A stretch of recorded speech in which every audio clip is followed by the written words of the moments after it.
One of the greatest success formula ఏంటి తెలిసిన? అవమానము నిర్లక్ష్య పెట్టడం. వాడు అవమానపరుస్తూ ఉంటే వాడికి రిప్లై ఇవ్వటం కూర్చో ఒక టైం వేస్ట్ అయిపోద్ది. వాడు అవాక్ అయిపోయేలాగా ఫలితాన్ని సాధించడానికి నీ దృష్టి మీద, నీ గమ్యం మీద అలా గురిపెట్టి నడిచేస్తుండు. బేబత్సంగా సెటిల్ అయిపోద్ది లైఫ్. ఏమంటే అవమానం నిర్లక్ష్యం చేసేయమంటున్నావు, సిలువను సహించేయమంటున్నావు, తిరస్కారాన్ని ఓర్చుకోమని ఏం చేయాలి? పై వచ్చిన ఓపికతో పరిగెత్తుతాం. That is success formula.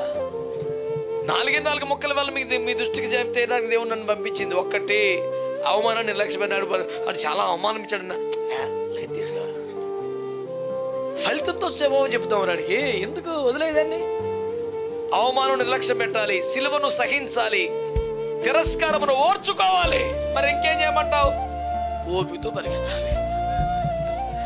దేనికోసం? మన ఎదుటకు ఆనందం ఉంది, మన ఎదుట బహుమానం ఉంది, మనకు ఒక సింహాసనం ఉంది, మనకు ఒక కిరీటం ఉంది.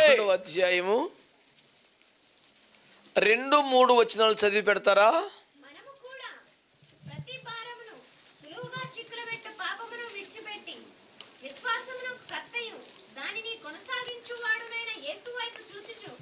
మన ఎదుట ఉంచబడిన పందెములో ఓపికతో పరిగెత్తుదము. ఆయన తన ఎదుట ఉంచబడిన ఆనందము కొరకై అవమానమును నిర్లక్ష్య పెట్టి సిలువను సహించి దేవుని సింహాసనము యొక్క కుడి పార్శ్వమున ఆసీనుడై ఉన్నాడు. మీరు అలసట పడకయు మీ ప్రాణములు విసుకకయు ఉండునట్లు పాపాత్ములు తనకు వ్యతిరేకముగా చేసిన తిరస్కారమంతయు ఓర్చుకొనిన ఆయనను తలంచుకొనుడి. దేవునికి స్తోత్రం కలుగునుగాక. ప్రియులారా, మన ఎదుట ఉన్న విస్తారమైన పరిచయలను మనసులో పెట్టుకొని కాసింత వేగంగా సంక్షిప్తంగా ఈనాటి సందేశాన్ని మీ ముందుకు తెచ్చే ప్రయత్నం చేస్తాను. గత రాత్రి ప్రభువు సముఖమందు నేను సిద్ధపడుతూ ఉన్నప్పుడు నన్ను ఎంతగానో ఆకర్షించిన, వ్యక్తిగతంగా ప్రోత్సహించిన, ఎవరికైనా ఉత్సాహాన్ని కలిగించగలిగిన ఒక చక్కని మాట పరిశుద్ధ ఆత్మదేవుడు జ్ఞాపకం చేశారు. ఆ మాట ఏమిటంటే, ఆయన ఈ శ్రమను సహించాడు, తిరస్కారాన్ని భరించాడు, ఈ సిలువను సహించాడు. ఇవన్నీ క్వాలిటీస్ ఉన్నాయి కదా. వీటి వెనక ఉన్న ముఖ్య కారణం ఏమిటి అంటే ఒక్క ముక్కలో రాశాడు, తన ఎదుట ఉంచబడిన ఆనందం కోసం అని. మీరు ఆ మాట అందరు చెప్పగలుగుతారు? ఒకసారి చెప్తారా? తన ఎదుట ఉంచబడిన. దేవుని బిడ్డలారా, మన డెస్టినేషన్ ఏంటి? మన ఫైనల్ పాయింట్ ఏంటి? దాని మీద మనం ఫోకస్డ్గా ఉంటే పర్ఫెక్ట్గా, మధ్య మధ్యలో ఏవి కూడా మనకు పెద్ద ముఖ్య విశేషాలుగా ఉండవు, కనబడవు. అసలు ఒకటి మన గమ్యం కానప్పుడు దాని మీద దృష్టి ఎందుకు? ఇందాక కూడా గొర్రెవానిపాలెం సందేశం కూడా మాట అన్నాను నేను. మనము బస్సులోనో రైల్లోనో ప్రయాణం చేస్తున్నాం, పలాని గ్రామానికో పట్టణానికో వెళ్ళాలనుకుంటున్నాం. ఈ లోపు ఏ ఊరు వస్తే మనకెందుకు? ఆ ఊర్లో ఎవడుంటే మనకెందుకు? ఈ ఊరంటే నాకు నచ్చదు, ఈ ఊరు అసలు శుభ్రంగా లేదు, అసలు ఈ ఊరు పద్ధతి నాకు నచ్చలేదు. అయితే ఏమిటట?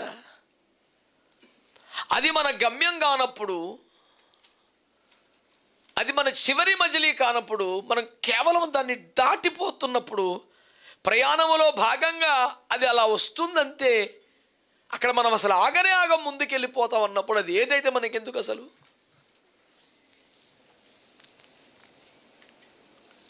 అది మన ముగింపు పాయింట్ కానప్పుడు దాని గొడవ మనకు అనవసరం కదా. జీవన ప్రయాణములో వలనే ఆధ్యాత్మిక ప్రయాణములో కూడా, ఆధ్యాత్మిక ప్రస్థానములో కూడా దేవుని బిడ్డలారా, చాలా రకాల అనుభవాలు, చాలా రకాల వ్యక్తులు, చాలా రకాల పరిస్థితులు వస్తూనే ఉంటాయి.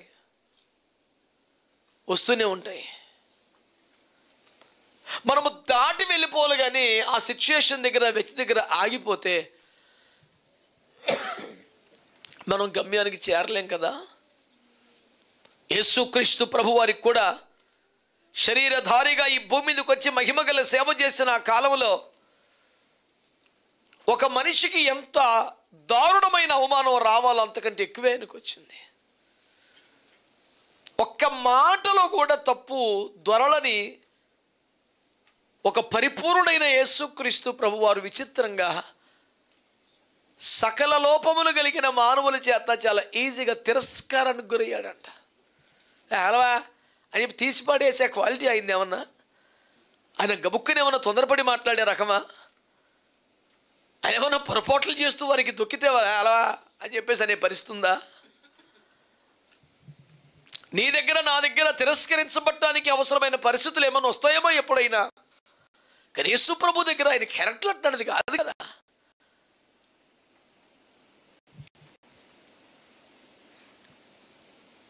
చాలా సులువుగా రిజెక్షన్ ఫేస్ చేయాల్సి వచ్చిందంటే చాలా ఆశ్చర్యం అనిపిస్తుంది. వెలుసూపుకు చూస్తే కూడా మహాందగడు కదా. మాట పరంగా చూసిన సమ్మోహన శక్తి కలిగిన వాక్చాతుర్యం సొంతం కదా. ప్రవర్తన పరంగా చూస్తే కూడా ఏమంటే గుణాతిశయములే ఆయనకున్నాయి కదా. ఎక్కడ ఏ వైపు చూస్తే తప్పు దొరుకుద్ది అసలు. అంత పర్ఫెక్ట్గా ఉండే పరిపూర్ణమైన దేవుని దగ్గరే చాలా విపరీతమైన తిరస్కారం ఆయన ఎదుర్కొన్నాడట. అఖిల బ్రహ్మాండమును చరాచర జగత్తును పుట్టించి పోషిస్తున్న మహిమ కలిగిన వాగ్దేవుడు స్వయంగా తానే ప్రపంచాలను మించిన వాక్యము శరీరాకారంగా వచ్చి ఆ వాక్యం ప్రకటిస్తే ఎలా చెప్పావులే మాకు తెలుసులేవోయ్.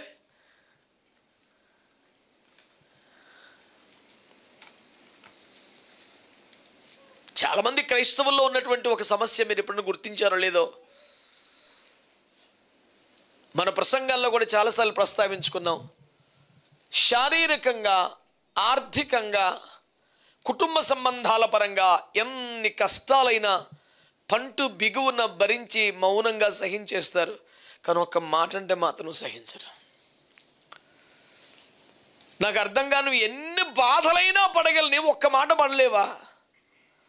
ఆ మాట కూడా వాళ్ళు మళ్ళీ చాలా ఆత్మీయులు అనిపించుకున్న వరకు నేను మాట పడినండి నాకు చాలా చిరాకు వచ్చేస్తుంది. నువ్వు క్రీస్తు కొరకు ఎదుర్కోవాల్సిన శ్రమలలో మాట పడుట అనేది నువ్వు ఎట్లా సొంతం డిలీట్ చేసి పెట్టినవా? అంటే ఒక విద్యార్థి పలాని పరీక్ష ఉండకూడదని ఆడే కోరుకున్నట్టు. అది ఏ రకమైన న్యాయమైన చదవండి. ఇంకొక విద్యార్థి ఒక్కొక్క పేపర్ నిషేధించుకుని కూర్చుంటే ఆ చదువు, ఆ వ్యవహారం ఎంత అద్భుతంగా సాగుతుందో మీరు ఊహించుకోండి.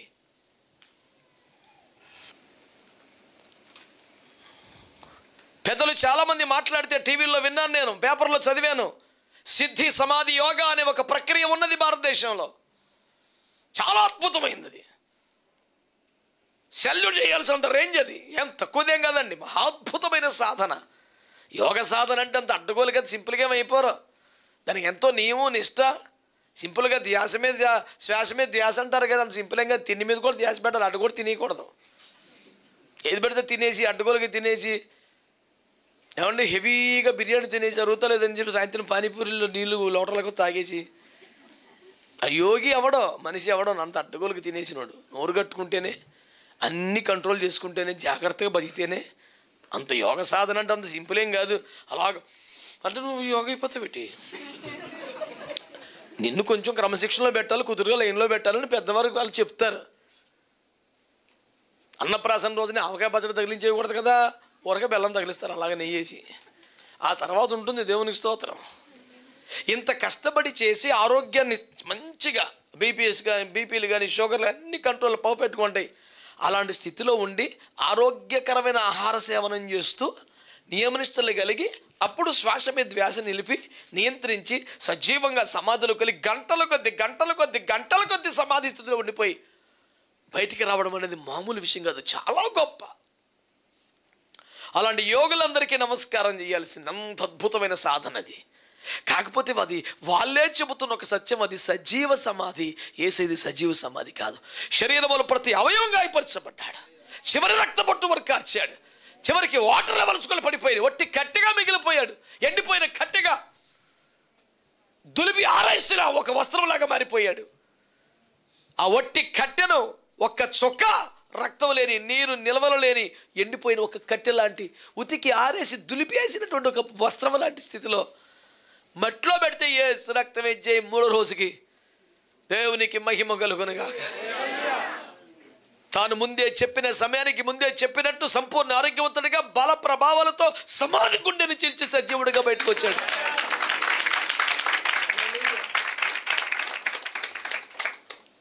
యోగులందరికీ నమస్కారం, నేను కాదనలేదు. అన్ని గంటల కొద్దీ గంటలు సమాధి స్థితిలో ఉండి మళ్ళీ బయటికి రావటం మామూలు విషయం కాదు. కానీ యేసు ఎందుకు ప్రత్యేకం అంటే ఆయన సజీవంగా సమాధిలోకి వెళ్ళలేదు, చంపబడి ప్రాణమిచ్చి బలై సమాధిలోకి వెళ్ళాడు. యేసు ప్రభుది హత్య కాదు, యేసు ప్రభుది ఆత్మహత్య కాదు, ఆయన త్యాగం, ప్రాణ త్యాగం చేశాడు, ధారవచ్చాడు, ప్రాణం చావునే చంపాడు.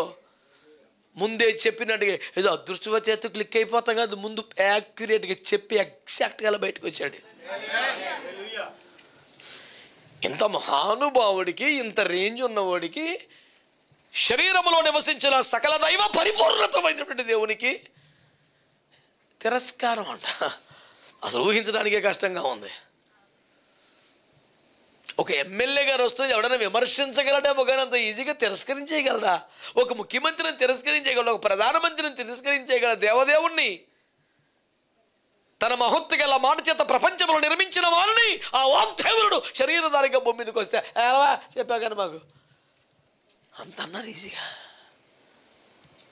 కొంచెం ఓపిక పడితే అన్య నాముల కన్నా పైనామం దొరుకుద్ది. తండ్రి కుడి పార్శ్వన ఆశీర్వాదాలు అవుతాం. తన ఎదుట ఉంచబడిన ఆనందం కోసం అట్లా ఓపిక పట్టాడంట.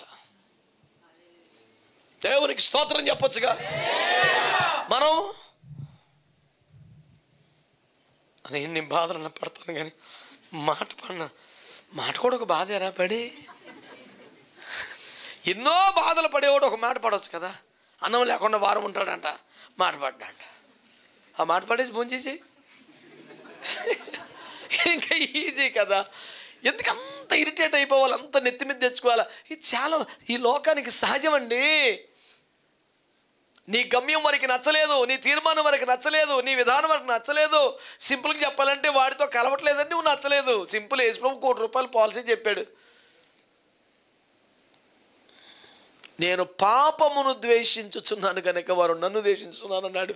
గొడవ లేని తర్కం అని సింపుల్ లాజిక్. వాడు ఏం పని చేసినా శబాస్ నువ్వు కాబట్టి సూపర్ అంటే నువ్వు ఎక్కలేమరగా దోస్తున్నానుగా శబాస్.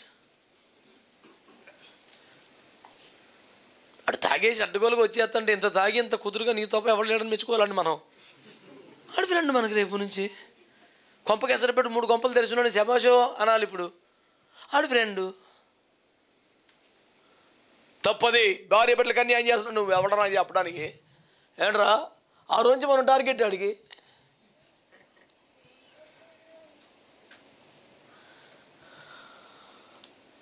Simple logic. లోకము నన్ను ద్వేషించుతున్నది కనుక మిమ్మును కూడా ద్వేషించును. అగ్ని వంటి మహాశ్రమలు సంభవించినప్పుడు మీకు ఏదో ఒక వింత సంబంధించినట్టు ఫీల్ అవ్వద్దు. మీ ముందున్న ప్రవక్తలందరికీ ఇలాగ జరిగింది. అవి బాబు చాలా మీకు తెలియదండి బాబు, చాలా బాగా తెలుసు. భక్తులందరికీ అలాగే. కూరమనపాలలో బయలుదేరి నువ్వు ద్వారకా నగర్ ఎలా హైవే రోడ్లు వెళ్తే ఈ జంక్షన్లన్నీ సేమ్ తగులుతాయి. ఎవడికి వచ్చినని నీకు తగలేదు, నువ్వు రూట్ మార్చేసావు ఏటో.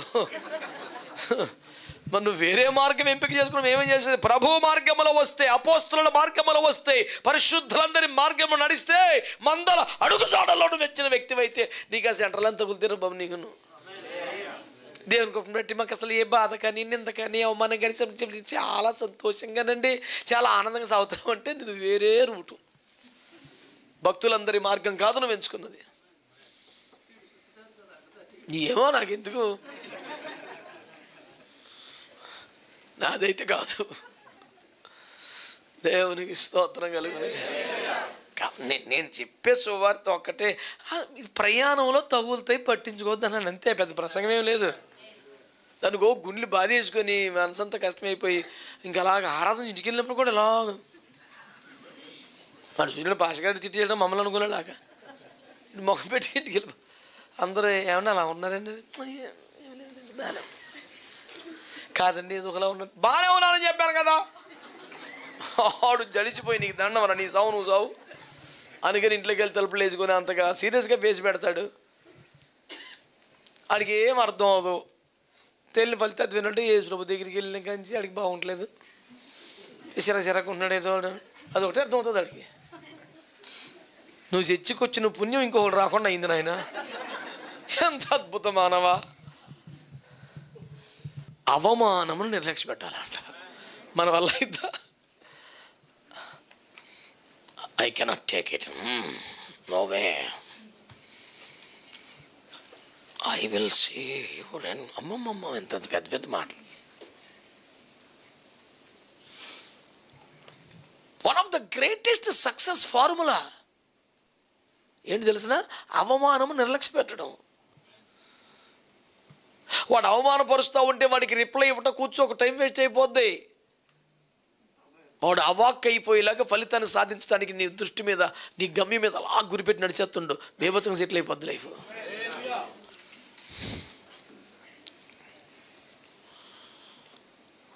నాకు చాలా చాలా సవాలుగా నేను తీసుకున్నాను ఆ మాట. అవమానం నిర్లక్ష్య పెట్టాలి. మనం ఎవరినన్నా ప్రతి కోడలు అత్తలో నిర్లక్ష్య పెట్టవలను అని రాస్తే amen, praise the lord, what is statement it is. అలాంటి పిచ్చి పిచ్చి పనులు ఏం చేయబాకండి. ఒకరితో చేస్తుంది మళ్ళీ దేవునికి స్తోత్రం. వాక్యం ఏముంటుంది? ఏమి నిర్లక్ష్య పెట్టాలట? నువ్వు క్రైస్తవుడు అయినందుకే అవమానపరుస్తున్నారా? ప్రార్థన చేసినందుకే దూషిస్తున్నారా? ఎంత ఎట్టకారం అండి నోబక మీద. అయిపోయి వర్షం వచ్చేస్తుందా ఏంటి? నువ్వు తేలిపోతావా ఏంటి? మేము చచ్చిపోతావా? అబ్బా ఒళ్ళెల్ల ఎట్టకారం ఒకడికి. అప్పుడు నోవకు వెంటనే మేకులు కొనుట ఆపి, కర్రలు కోయట ఆపి కూర్చుని, అది కాదు నాయన, ఆయన చేయటమే జలప్రళయం రాబోతుంది, మీరు ఈ ఓడలోకి వచ్చేయండి, మీకేం ఖర్చు లేదు, ఫ్రీ, మేము తిప్పలు పడి ఎలాగోలా కట్టేస్తాం, మీరు లోపలికి రండి చాలు, తలకు 1000 రూపాయలు ఇవ్వండి, తలకు చెక్క మోసుకురండి, నేనే తిప్పలు పడతా, నేనే కడతా, మీరు వచ్చి కూర్చోండి, బతికిపోతారు.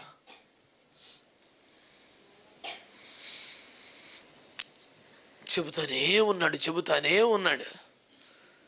వాళ్ళ ఎట్టకారానికి, వ్యంగ్యానికి, తిరస్కారానికి, అవమానానికి రిప్లై ఇవ్వకుండా తన పని మాత్రం చేసుకుంటూ పోతానే ఉన్నాడు.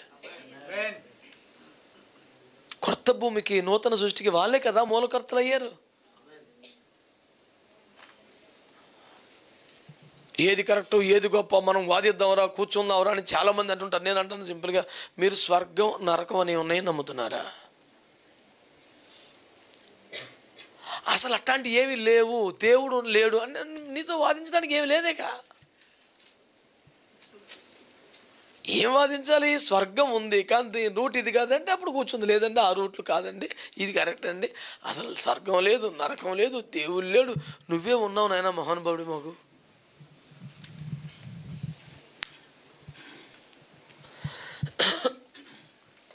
అవమానమును నిర్లక్ష్య పెట్టే మనసు నీకు వస్తే సక్సెస్ దాదాపు నీ కాలం ముందుకు వచ్చినట్టు లెక్కే, నువ్వు సాధించినట్టే, ఇంక తిరగలేదు ఇంక నీకు. ఎందుకంటే ఎవరినో ఒక అవమానపరచగానే దాని నుంచే తలుచుకొని, దానికోసమే ఏడుస్తూ, దానికోసమే బాధపడిపోతూ, నీ ఆరోగ్యాన్ని నాశనం చేసుకొని, నీ కెరియర్ని పనంగా పెట్టి ఏడుతూ కూర్చొని నీకు భవిష్యత్తు ఇంకేముంటుంది? అవమానమును నిర్లక్ష్య పెట్టగలిగిన వారు ఉన్నారా? ఉంటే వాళ్ళే టాప్, ఇంక తిరగలేదు.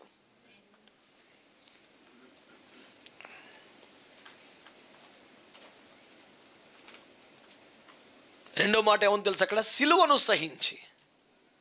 ఏమిటాడా? సిలువ అంటే ఏంటి? శ్రమ, నింద, అవమానం, మరణం. సిలువ అంటే మరొక భాషలో చెప్పాలంటే వేరొకరి వ్యాధి, వేరొకరి పాపం నీ మీద తీసుకోవడం. నీ శ్రమ నువ్వు భరించడంలో పెద్ద సిలువ ఏముంది? వేరొకరి శ్రమ మీద పట్టడం కదా అసలు కష్టం. అంటే నీ భార్య కొరకు, నీ భర్త కొరకు, నీ పిల్లల కోసం శ్రమ పడితే అందులో ఒక సంతోషం ఉంటుంది. ఎవరిదో బాధ నీ మీద వేసుకోవాలంటే ఎంత కష్టం. సిలువ అంటే ఒక్క ముక్క చెప్పాలంటే నీ సంతోషాలు, నీ ఆనందాలన్నీ పక్కన పెట్టేసి దేవుని చిత్తం, దేవుని ఇష్టం అని నీ అన్నేమో పక్కన పెట్టేయాలా. అది ఎవరితో రోగం, తెగులు, పాపం మీద వేసుకోవాలా? ఎంత కష్టం. అవన్నీ మీద వేసుకుని నా ఆనందాలు నేను మీద వేసుకుంటాను అతను కుదరదు. ఎవడైనా నన్ను వెంబడింప గోరినల్లా లోక 9:23 తను తాను ఉపేక్షించుకుని, అంటే తను వద్దనుకోవాలి. ఏం వద్దనుకోవాలి? నీ వద్దనుకోవాలి. నీ సుఖం, నీ సంతోషం, నీ ఇష్టం, నీ ఆనందం అది వద్దనుకోవాలి. ఎదుటి బాధల రోగాలన్నీ మీదేసి, దాని మీదే సిలువ. ఎంత వెరైటీ కదా. ఆ సిలువని సహించాడంట.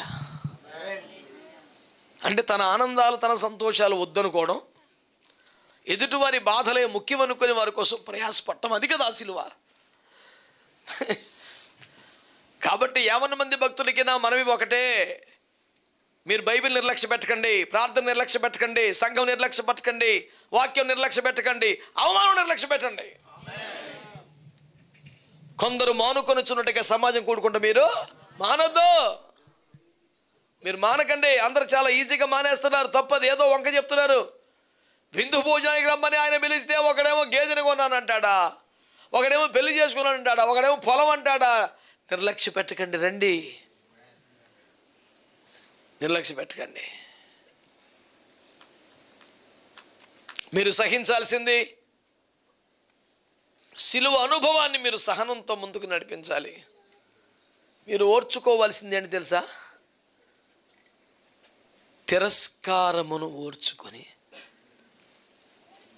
నువ్వు 10 మందిలో గబుక్కుని నేను రిజెక్ట్ చేస్తే, తృణీకరించినట్టుగా మాట్లాడితే నువ్వు దాన్ని మర్చిపోగలవా? అమ్మ బాబాయ్, ఇంటికెళ్ళి డైరీ రాసేయటమే. ఎర్ర ఇంక ఎక్కడుందో ఎతికి, ఈరోజు నన్ను దారుణంగా కనపరిచాడు, ఏదో ఒక దినమున తప్పకుండా వాడిని దెబ్బ కొట్టాలి. డేటు టైము నోట్ చేసి ఎర్ర ఇంకతో సంతకం పెట్టి లోపల ఉన్నాడే ఒక అన్ని సాటిస్ఫై చేసి ఆ రోజు కానీ పడుకోబెడతాను. ఇవాళ పడుకో, నీకు టైం వచ్చుద్ది, అటు సంగతి తేల్చుకుందాం. ఈ లోపల ఉన్నవాడు ఎప్పుడు పడుకుంటాడంటే నీకు టైం వచ్చుద్ది. నువ్వు వాడిని 10 దెబ్బ కొట్టగలవు, 10 దెబ్బ కొట్టగలవు, 10 దెబ్బ. ఇది అడిగి ఆయింట్మెంట్ అనమాట. ఈ ఆయింట్మెంట్ రాస్తే అప్పుడు అడిగి గాయం అంతది. ఓకే, డెఫినెట్లీ నాదైన రోజు ఒకటి వచ్చును, వాడిని 10 కొట్టేదను అనే పిచ్చి దుర్మార్గ నికృష్ట పాపిష్టి ప్రతీకార ఊహలతో బతికెత్తాడు. యేసుప్రభు ఫార్ములా సింపుల్: తిరస్కారమును సహించి ఓర్చుకొని. ఏమంటే అవమానం నిర్లక్ష్యం చేసేయమంటున్నావు, సిలువను సహించేయమంటున్నావు, తిరస్కారాన్ని ఓర్చుకోమని ఏం చేయాలి? పై వచ్చిన ఓపికతో పరిగెత్తుతాము. That is success formula. 4 ముక్కల వల్ల మీకు మీ దృష్టికి చెప్తే నాకు దేవుడు నన్ను పంపించింది. ఒక్కటి అవమానాన్ని నిర్లక్ష్యపడినాడు, అది చాలా అవమానం ఇచ్చాడన్న లైట్ తీసుకో. ఫలితంతో వచ్చేబాబు చెప్తాం వాడికి, ఎందుకు వదిలేదాన్ని? అవమానం నిర్లక్ష్యం పెట్టాలి, సిలువను సహించాలి, తిరస్కారమును ఓర్చుకోవాలి. మరి ఇంకేం చేయమంటావు? ఓపికతో పరిగెత్తాలి. దేనికోసం? మన ఎదుటకు ఆనందం ఉంది, మన ఎదుట బహుమానం ఉంది, మనకు ఒక సింహాసనం ఉంది, మనకు ఒక కిరీటం ఉంది. నానాటికి నాశనమైపోతున్న వ్యవస్థల గురించి ప్రపంచం మాట్లాడుతుంది, కానీ ఇదంతా ఒక ముగింపుకు వస్తుంది. ఒక నూతన సుందర రాజ్యం ఆవిష్కారం కాబోతుంది, కొత్త భూమి కొత్త ఆకాశం రాబోతుంది, నూతన ప్రపంచం ఆవిష్కారం కాబోతుంది. రోజు రోజుకి నాశనం దిశగా ప్రపంచం వెళుతోందని అందరూ అంటున్నారు. అసలు సత్యం ఏంటి తెలుసా? ఒక నూతన ప్రపంచం దిశగా కొత్త ఆకాశం భూమి కోసం వ్యవహారం అంతా నడుస్తుంది. ఆమేన్. కనుక ఆ కొత్త ఆకాశంలో ఉండాలి, కొత్త భూమి మీద నువ్వు ఉండాలి. సూర్యుడే లేని, చంద్రుడు లేని, గొర్రె పిల్లే ప్రదీపముగా సమస్తమును సమకూర్చి మన మీద కూడా ఆరమును గప్పి మనకు నీటి బాష్ప బిందువులు తన యుగాలు ఉంచుకునే శ్రేష్టమైన మహిమకరమైన రాజ్యంలో నీవు ఉండాలి. అందుకోసం ఏం చేయాలి? కొంచెం ఓపికగా పరిగెత్తు. మధ్యలో ఆగిపోద్ది, ఇక నా వల్ల కాదనొద్దు, ఇంక నేను చేయలేనొద్దు. ఇంకొంచెం కాలం రా. 4 మాటలు అందరూ చెప్పండి. అవమానాన్ని నిర్లక్ష్య పెడదాం, సిలువను సహిద్దాం, తిరస్కారాన్ని ఓర్చుకుందాం, కొంచెం ఓపిక పరిగెడదాం, బహుమానం దొరికేస్తే. పౌలు గారు ఏమన్నారు? మన విశ్వాసులం అయినప్పటికంటే రక్షణ ఇప్పుడు మనకు మరీ సమీపంగా వచ్చింది, కొంచెం ఓపిక పరిగెడదాం, వచ్చేస్తుంది బహుమానం. ఇంకా కొంచెము కాలమే అని ప్రభు అంటున్నాడు. ఆమేన్. 10 దినములే శ్రమ కలుగును అని ప్రభు మాట్లాడుతున్నాడు. కొంచెం ఓపిక పడదాం, కొంచెం సహిద్దాం, కొంచెం నిర్లక్ష్య పెడదాం అవమానాన్ని. ఇదంతా మన ఆనందం కోసమే, ఎవరి కోసమో కాదు. నిత్యానందము బహుమానంగా దేవుడు మనకి ఇస్తాడు. దేవుడు మనందరినీ ఆ రీతిగా నడిపించునుగాక. ప్రార్థన చేసుకుందామండి.